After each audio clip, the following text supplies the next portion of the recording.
Yes, so royal power is something else. As a anti-blue blooded, hey, they want to use their royal power to enter Kabiyesi. See, my correct people.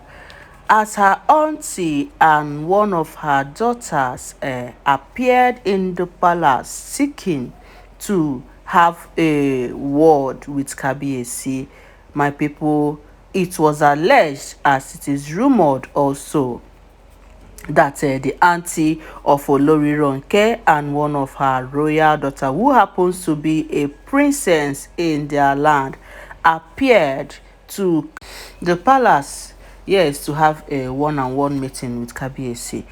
My people, before I proceed, I would like to know if you have subscribed to this channel.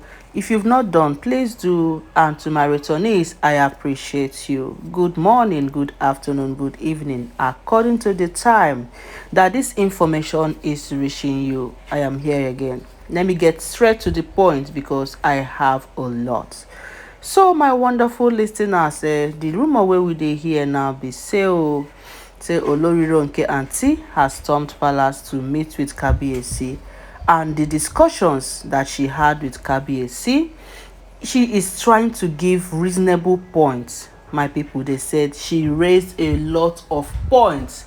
The reason why this divorce should not be for Olori Ronke, my correct people. They said Kabiyesi said, okay, fine, let me hear from you. Because the time she came around, they said Kabiyesi was already moving out. Although they said she earlier informed Kabiyesi on her intention to see him and discuss some words with him. Of course, Kabiyesi would not reject because after all, they are still his in-laws as Kabiyesi. One thing I know about Kabiyesi is that he always accord respect to who respect is due. It's only when you decide not to respect yourself, that is when he will not respect you. But as far as you respect yourself, maintain the respect you have with him, maintain the relationship, he will always give a listening ear. So my people, they said the woman earlier on called Kabiyesi and informed him of appointment they are going to have, and Kabiyesi agreed and gave her an appointment. So as of the time she was supposed to come, according to what we heard, there was a little delay and she didn't meet up with the time. And Kabiyesi now was rushing, preparing to catch up with some appointments. So on the way, when Kabiyesi wanted to drive out, according to what we heard, they said the woman was entering. So they jammed at the gate and she started explaining to Kabiyesi how there was a delay, there was a hold up, some things like that, and how important that it is that they have this discussion right now, that they are not going to take much of Kabiyesi's time, as they just want to hit the nail on the head. Yeah, that after that they could still wait around if Kabiyesi come back so that they will finalize it. But right now they just need to say it out. My people, they said Kabiyesi, on the other hand, looked at the time schedule and said that okay, there is still very much time for him to meet up, as the woman promised not to make it long but to make it a brief one. So they say Kabiyesi gave her the opportunity to speak with her as they sat at the conference room. Yes, with Olori Ronke not absent. She is presently there because she is the bone of the contention. She is the key word that they are going to be talking about. So my people, they said the woman started giving Kabiyesi 1,001 reasons why anti-blue should not leave the palace. The reason why anti-blue should even come into the palace and stay. The reason why anti-blue should not be divorced in the first place. Yes, my people, we all know that anti-blue is from a royal family. Yes, and she is well educated. And she has a UK passport. In other words, she is a citizen of UK, as we heard, as is alleged. Yeah, she's if you think of a woman, a standard woman, in a mere definition, she is one, apart from the character. Yes, because according to what the auntie was saying to Kabiyesi, that all these things she's hearing about Olori Ronke could not be true, as Olori Ronke was not like that at all when she was in the palace and before she married Oni. That all the time that she has never heard Ronke doing this or doing that. You know, she went ahead to point out to Kabiyesi that all this could be manipulations, all this could be blackmailing, that it could not be true.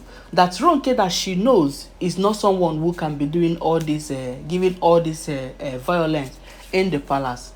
You know, telling Kabiyesi that Ronke is a blue-blooded human being, that Ronke is a princess. Yeah, and coming together of a king and a princess is a perfect match. Yes, that Kabiyesi should remember on the basis that they built this marriage in the first time, that it was because Olori Ronke is from a royal home. So when royalty meets, they tend to mash. So that she is saying it with her full chest, according to what they said she said, that she's saying it with her full chest, that Ronke is not bad at all. That whatever that is transpiring or whatever that is happening right now could be that maybe one or two people, enemies that doesn't want Ronke's progress, maybe they have put hand, they have swore that Ronke will not enjoy her marriage. That Kabiyesi should give it a total thought, a thorough thought, and try to involve spiritualists in this. That she is very sure that this thing is not ordinary. Yes, that then if it is ordinary, if it is intentionally, then why would Ronke always be regretting all her actions?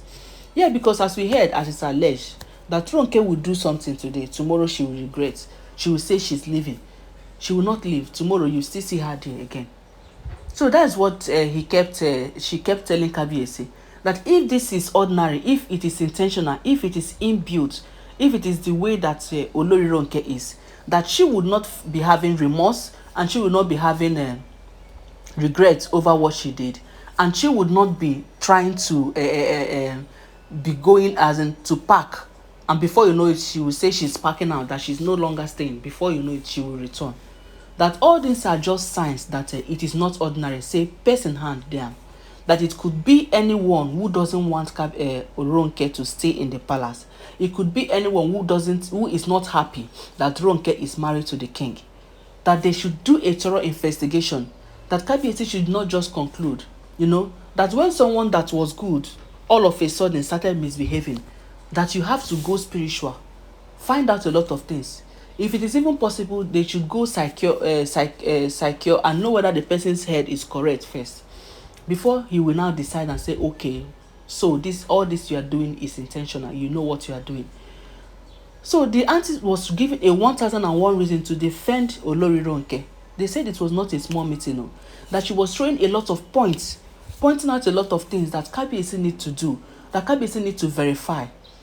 That she knows Ronke very well, that Ronke is not such a person that will be doing all these things they are saying she does. That when she heard all these things, she was surprised.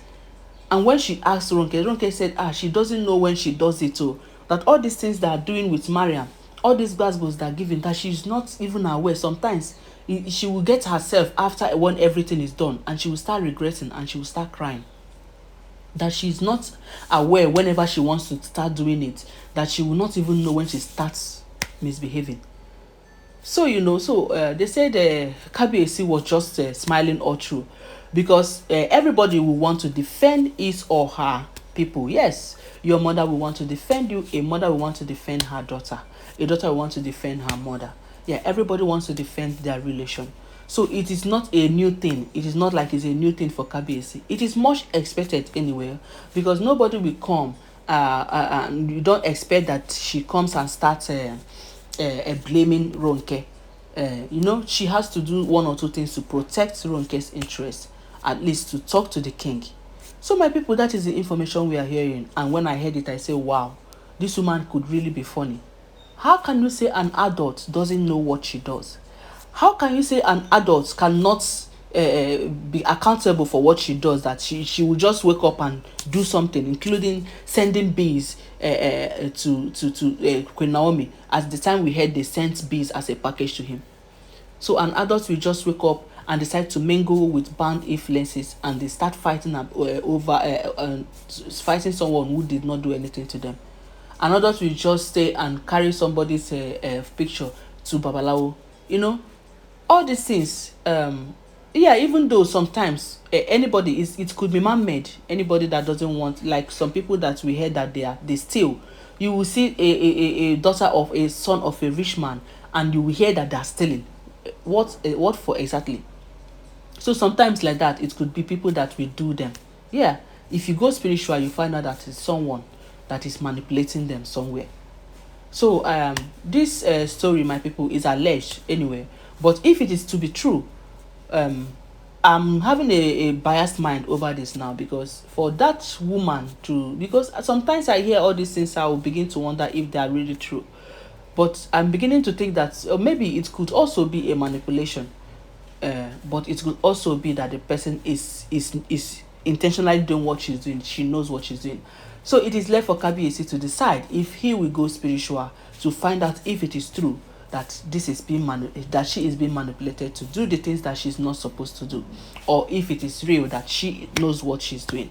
My people, I wish to highlight from here. You just have to comment on this. Let me hear your opinion, and please don't forget to give this video a thumbs up, and you just have to hang around because I have more updates for you.